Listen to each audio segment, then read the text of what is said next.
In this video, let's use one of the provided sample files to look at the structure of how Fairyfly runs therm simulations.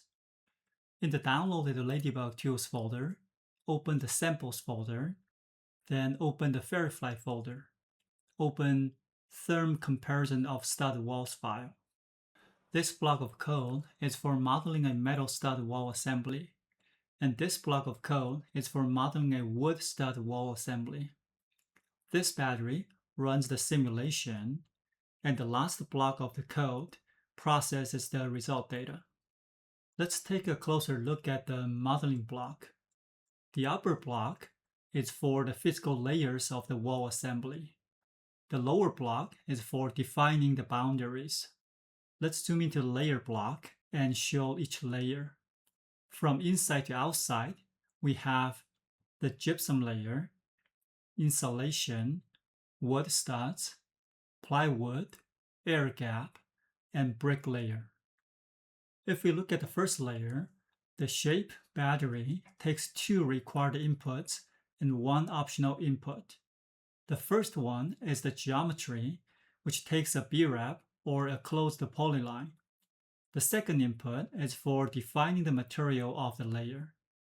Although it says ½ inch of gypsum, Fairyfly only takes the conductivity of the material, and the thickness is retrieved from the geometry.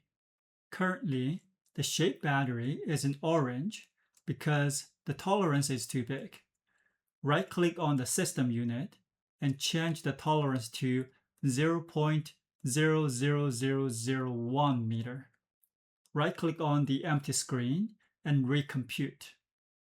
Now the warning is gone. After the layers are set up, they are combined and fed into the shapes input of the model battery. For the boundaries, the first battery defines the exterior boundary, and the second battery defines the interior boundary. The temperature for the exterior boundary is set to -18 Celsius, and for the interior boundary, it is set to 21 Celsius. They are 0 Fahrenheit and 70 Fahrenheit respectively, and they are defined in the ASTM standards. The film coefficient for the exterior is set to 26, and for the interior is 3. These values depend on the wind speed. Wind with higher speed strips away the air film, so there is more heat flow through the air film.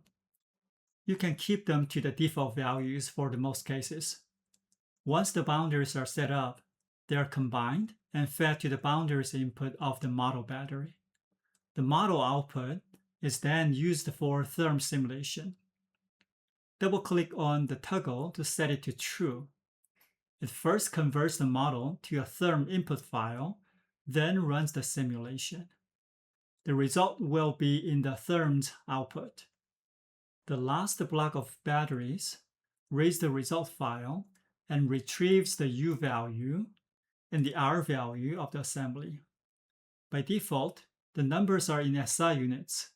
If you set the IP input to true, you can get the values in IP units. The Rhino viewport shows the color-coded heat flux results of the wood stud assembly. You can see that the wood stud has much higher heat flux when compared to the insulation section. If you simulate the metal stud assembly, you can easily notice that the thermal bridging is much more serious through the metal section. If you change the data type input to 0, you can also see the temperature contour of the assembly. To better visualize the results, we need to change the legend range to -18 and 21. The temperature contour helps us to identify where the condensation may appear, which is the cyan strip here.